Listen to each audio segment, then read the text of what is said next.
Assalamualaikum warahmatullahi wabarakatuh. Berjumpa kembali adik-adik di mata kuliah Strategi Pembelajaran Biologi.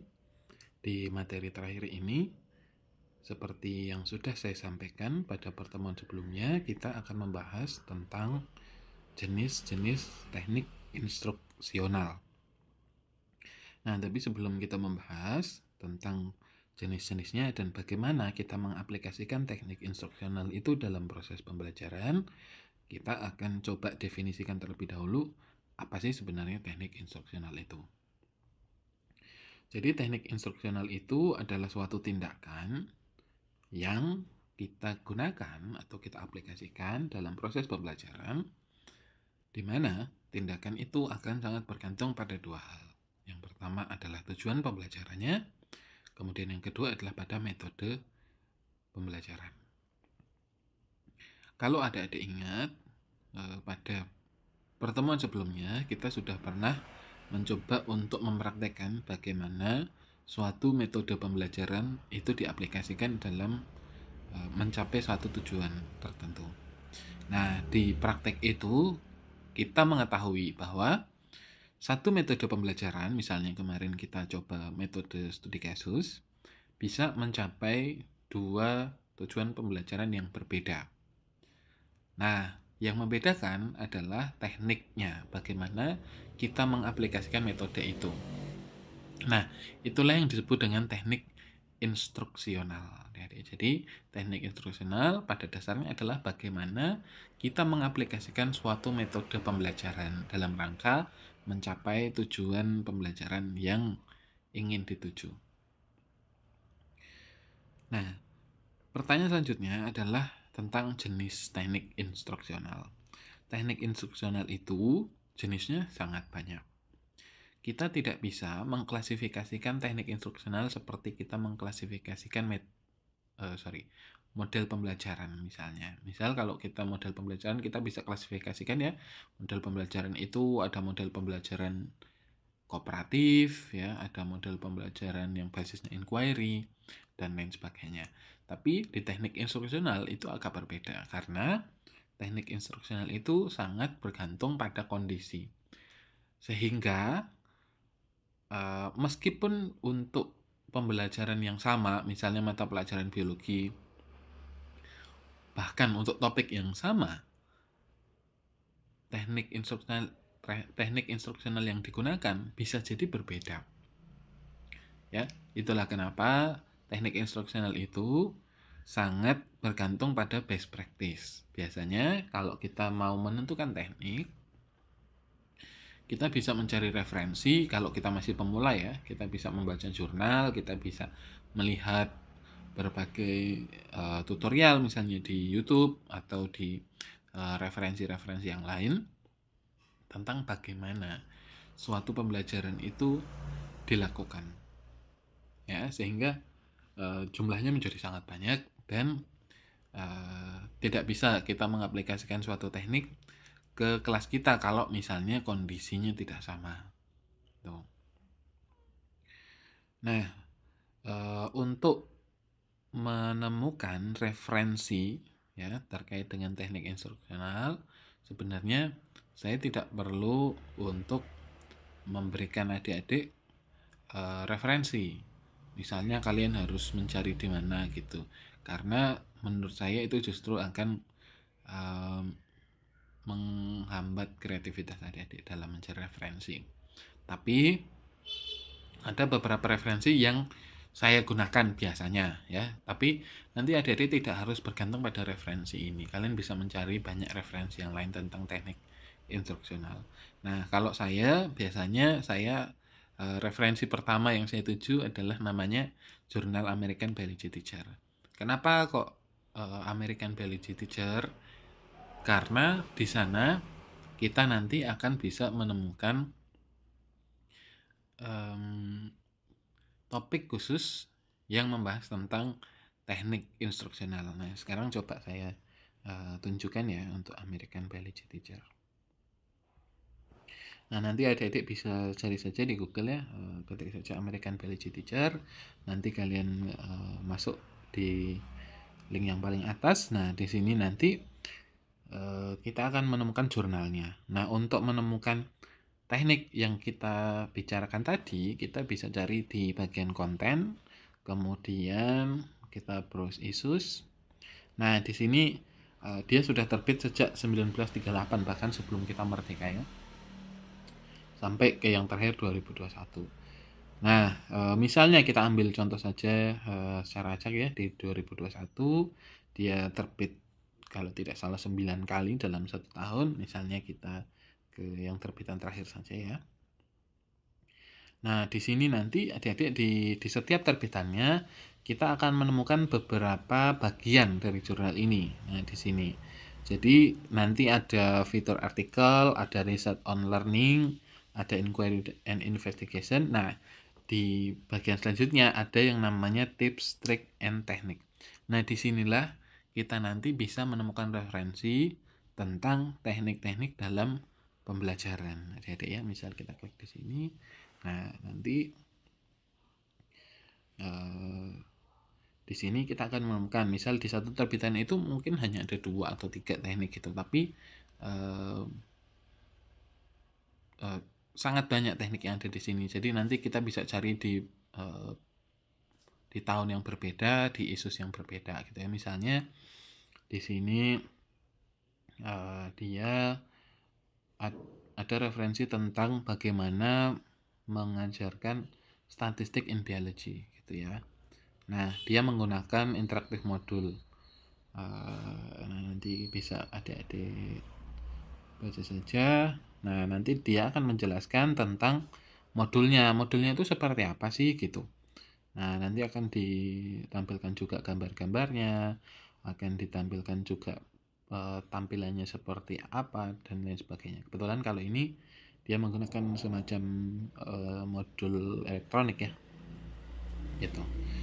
Nah, nanti juga banyak contoh yang lain adik-adik. Misal ini masih di tahun 2021 ya, kita ambil isu 83 nomor 7, terus kita klik di tips trik.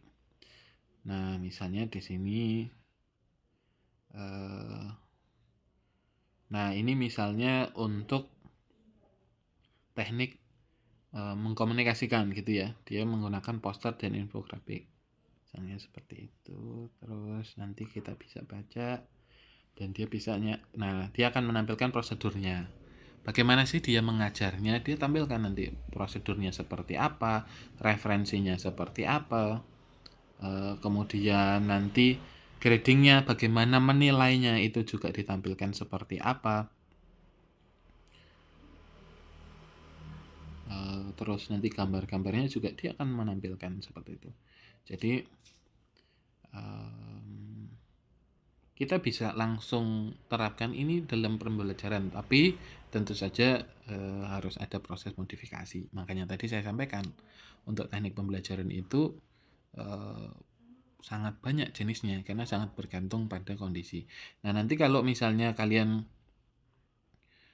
wah bingung nih mau nyari di yang mana nih, saya misalnya topik saya adalah ekologi gitu misalnya. Nah, nanti kita bisa cari ekologi.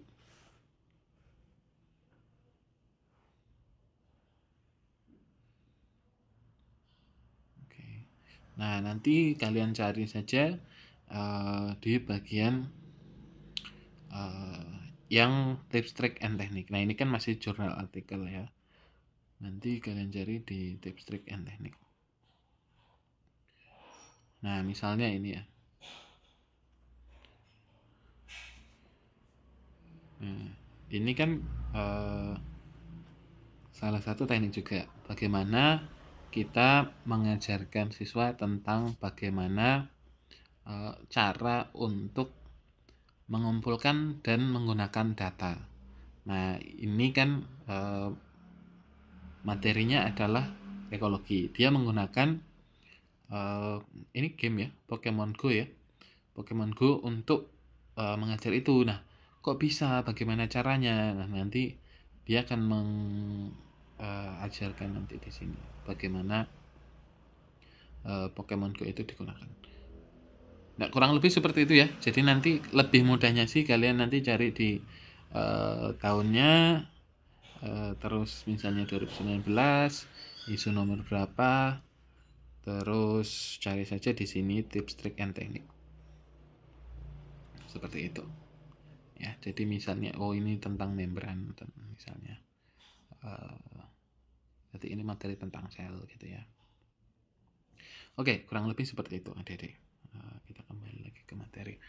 Nah, ada banyak jurnal sebenarnya yang membahas tentang teknik instruksional seperti itu. Jadi nanti tergantung adik-adik aja mau nyari jurnal yang di mana ya. Lainnya tidak ada pembatasan. Nah, nanti untuk teman-teman di bagian terakhir untuk menyempurnakan rancangan pembelajarannya, tambahkan teknik yang adik-adik ambil dari referensi itu. Ya, terserah nanti mau dari American Biology Teacher atau dari yang lain. Intinya teknik itu ya seperti itu. Jadi teknik itu adalah bagaimana kita mengaplikasikan suatu metode dalam proses pembelajaran. Nah, pada bagian terakhir ini saya ingin sampaikan suatu metode ya agar kita lebih mudah untuk menentukan apa pendekatan, model, metode, dan teknik yang bisa kita gunakan dalam pembelajaran. Sebenarnya ini bukan suatu acuan yang baku ya adik-adik ya, tapi agar kita lebih mudah untuk melogika, saya akan membuat diagramnya seperti ini adik-adik. Jadi untuk menentukan pendekatan itu sudah pasti ya, namanya pendekatan itu akan sangat bergantung pada audiensnya. Siapa yang mau kita ajar itu ya. Jadi misalnya audiensnya itu apakah dia siswa SMA ataukah SMP atau SD, tentu nanti pendekatan yang digunakan akan berbeda. Kemudian subjek itu juga akan terkait dengan siswa SMA di mata pelajaran apa, apakah biologi, ataukah sejarah, ataukah di matematika. Nah, nanti pendekatan yang digunakan tentu juga akan berbeda. Sehingga pendekatan ini akan sangat bergantung pada subjeknya atau audiensnya. Ya. Kemudian selanjutnya adalah behavior. Ini rumus untuk menentukan tujuan pembelajaran ya, adik-adik masih ingat ya. Behavior ini adalah tindakan atau perilaku seperti apa yang kita harapkan siswa bisa lakukan setelah mengikuti proses pembelajaran. Nah, behavior ini tentu saja nanti akan bergantung ya atau bisa kita capai dengan model pembelajaran. Model pembelajaran sendiri kalau adik-adik tentu masih ingat ya, konsepnya adalah langkah-langkah. Jadi kalau misalnya kita pengen siswa kita itu, bukan kita pengen ya, tapi di kurikulum, di kompetensi dasarnya diharapkan siswa itu bisa misalnya mengkomunikasikan misalnya hasil praktikumnya gitu. Tentu model pembelajaran yang digunakan harus ada bagian di mana siswa mengkomunikasikan. Atau siswa bisa misalnya menganalisis pengaruh sinar matahari gitu terhadap pertumbuhan tanaman. Tentu model pembelajarannya nanti haruslah model pembelajaran yang mengharuskan siswa untuk melakukan itu gitu. Sehingga menentukan model pembelajaran itu akan bergantung pada behavior yang diharapkan dalam kompetensi dasar. Tentu saja nanti pendekatan ini juga akan berpengaruh pada model yang digunakan. Selanjutnya, ketika kita pengen siswa itu bisa mengkomunikasikan hasil praktikumnya, atau siswa itu tadi ya bisa menganalisis dampak sinar matahari terhadap pertumbuhan tanaman, maka dibutuhkan kondisi tertentu ya agar siswa itu bisa menganalisis dampak sinar matahari terhadap tanaman. Nah, itulah yang disebut dengan metode. Ya, sehingga kondisi ini adalah eh, suatu cara untuk kita bisa mencapai behavior yang diharapkan. Nah, itulah yang disebut dengan metode. Misalnya, agar siswa bisa menganalisis pengaruh sinar matahari terhadap pertumbuhan tanaman, maka mereka harus mencoba dong. Mereka harus nyoba bagaimana sih kalau tanaman terkena matahari, bagaimana kalau tanaman tidak terkena matahari. Nah, berarti metodenya misalnya menggunakan metode praktikum gitu misalnya. Ya, semoga bisa dipahami ya sampai di sini ya. Nah, dari kondisi itu ya, nanti ada juga ya bagian terakhir yaitu degree.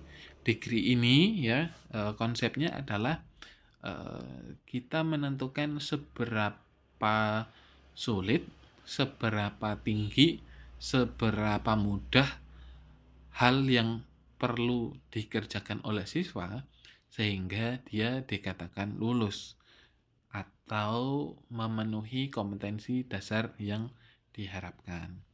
Nah, degree sendiri itu bisa berupa degree yang sifatnya kuantitatif, misalnya, siswa bisa menyebutkan 5 pengaruh cahaya gitu terhadap pertumbuhan tanaman, misalnya.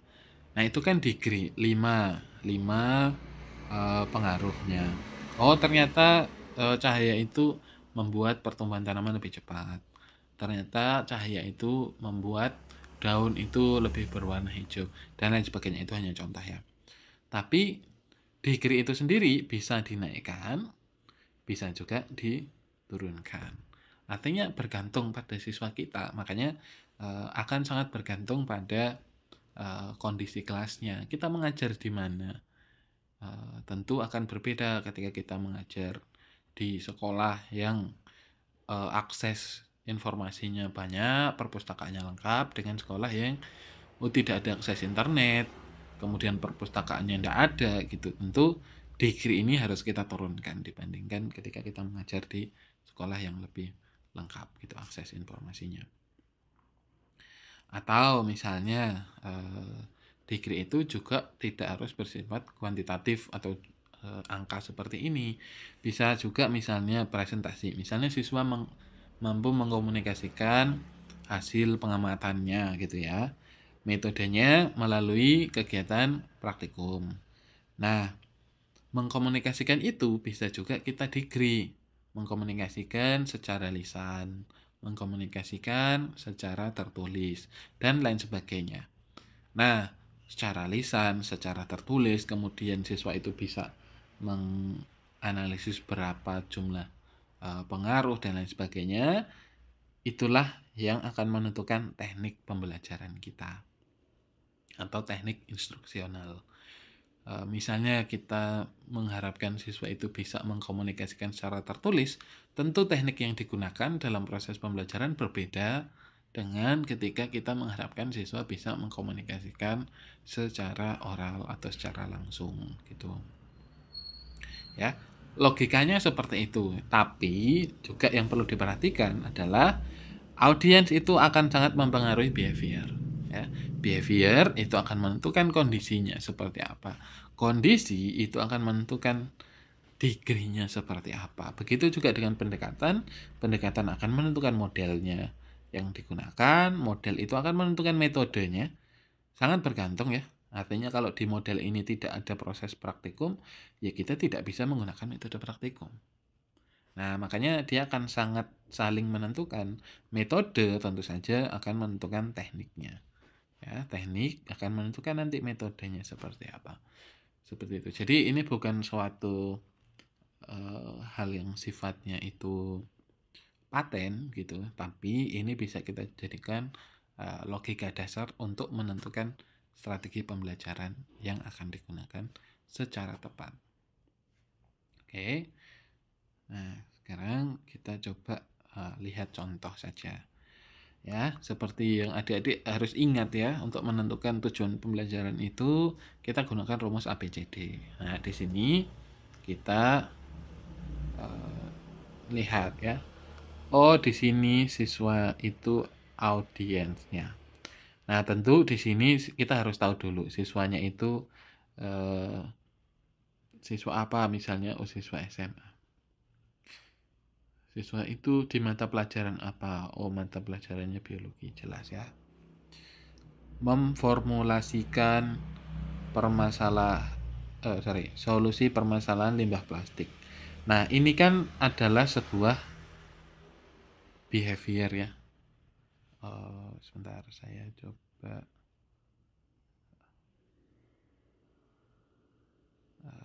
ganti warnanya ya. Oke, ini adalah behavior. Ya, memformulasikan solusi permasalahan limbah plastik. Ini kan sebuah behavior atau tindakan atau perilaku yang kita harapkan siswa bisa lakukan. Nah, memformulasikan, ternyata memformulasikan itu masuknya ada di C6 atau create ya. Jadi mereka membuat solusi permasalahan. Kemudian conditionnya, kita rubah lagi warnanya.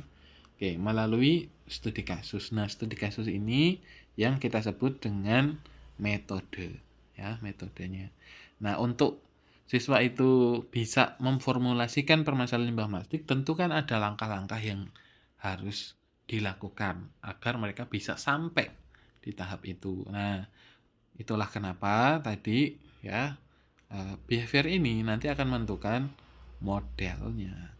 Itu modelnya seperti apa sih biar mereka bisa memformulasikan, apakah kita menggunakan problem base, apakah menggunakan project base, apa menggunakan inquiry, dan seterusnya. Nah, nanti adik-adik yang harus memikirkan itu ya berdasarkan referensinya ya. Lagi, nah nanti condition inilah yang disebut dengan metode. Metodenya adalah studi kasus ya.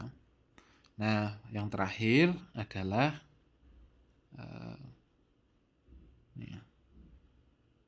degree, tingkatan ya.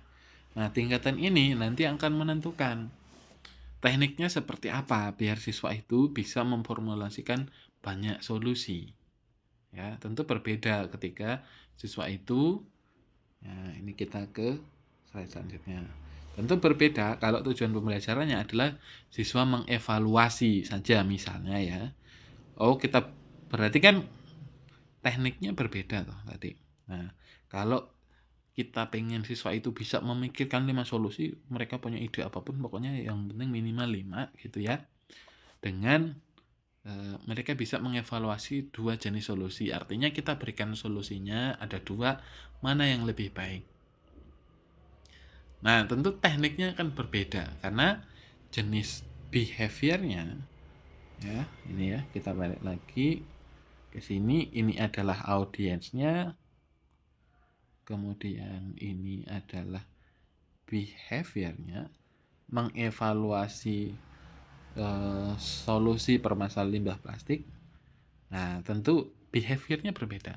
Yang pertama itu membuat sesuatu, yang kedua ini adalah mengevaluasi. Artinya mengevaluasi ya berbeda dong. Mengevaluasi itu melihat 2 hal terus ini lebih baik.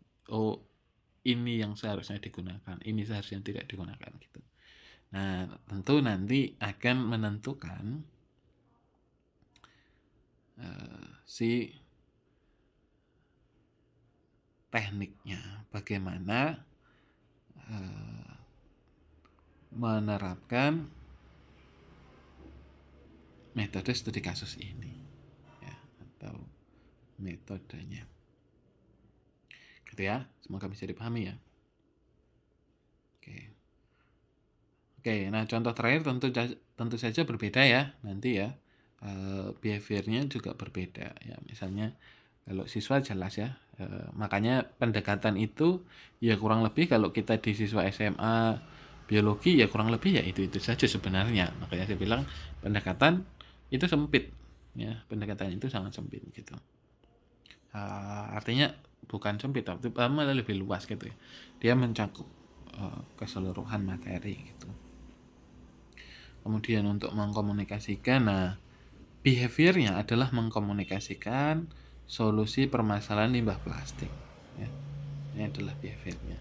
Tentu model yang digunakan itu beda dong dengan ketika kita ingin siswa kita itu mengevaluasi atau memformulasikan sesuatu.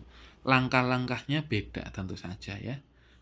Orang mau masak sayur dengan orang mau goreng tempe, langkah-langkah yang dilakukan tentu saja berbeda karena goalnya berbeda. Nah, kemudian seperti kita lihat di sini, misalnya dengan tujuan yang berbeda, kita bisa menggunakan metode yang sama, tapi tentu saja nanti tekniknya berbeda karena di sini behaviornya mengkomunikasikan, maka degree-nya juga tentu saja berbeda. Kan kita tidak degree-nya tidak bisa mengkomunikasikan bagaimana kalau mengkomunikasikan itu. Nah, mengkomunikasikan degree-nya bisa secara tertulis, bisa nanti secara oral dan lain sebagainya. Nah, tentu saja ini kan degree ya. Tentu saja nanti teknik yang digunakan itu juga akan berbeda kalau mereka menyampaikan secara tertulis atau menyampaikan secara oral. Ya. Nah, oke. Kurang lebih itu ya untuk teknik pembelajaran itu atau teknik instruksional. Jadi tugas terakhirnya ya, finalnya adalah adik-adik sempurnakan rancangan pembelajaran yang sudah disusun mengacu pada apa yang sudah kita diskusikan kemarin, mulai dari pendekatannya, modelnya, metodenya sampai ke tekniknya. Nah, untuk teknik nanti saya merekomendasikan adik-adik untuk mencari referensi. Kalian coba baca dulu American Biology Teacher ya. Nanti setelah kalian membaca di situ, kalian tahu ya seperti apa sih teknik pembelajaran itu, kalian baru nanti akan bisa mencari di referensi-referensi yang lain. Kenapa? Karena di American Biology Teacher itu sangat spesifik, artinya dia sudah menyebutkan ini teknik gitu. Sehingga kalian akan ngerti, oh ternyata teknik itu seperti ini toh gitu. Nah, nanti ketika di jurnal lain yang tidak menyebutkan, oh ini adalah teknik, ini adalah metode, ini adalah model, kalian akan tahu, oh ini adalah tekniknya yang dibahas. Kurang lebih seperti itu. Ya, adik-adik untuk materi terakhir saya rasa sudah cukup untuk materi teknik instruksional ya. Semoga materinya bisa dipahami dengan baik dan saya tunggu untuk rancangan pembelajaran yang sudah finalnya minggu depan ya dikumpulkan. Semoga materinya bermanfaat. Selamat bekerja adik-adik. Sekian, wassalamualaikum warahmatullahi wabarakatuh.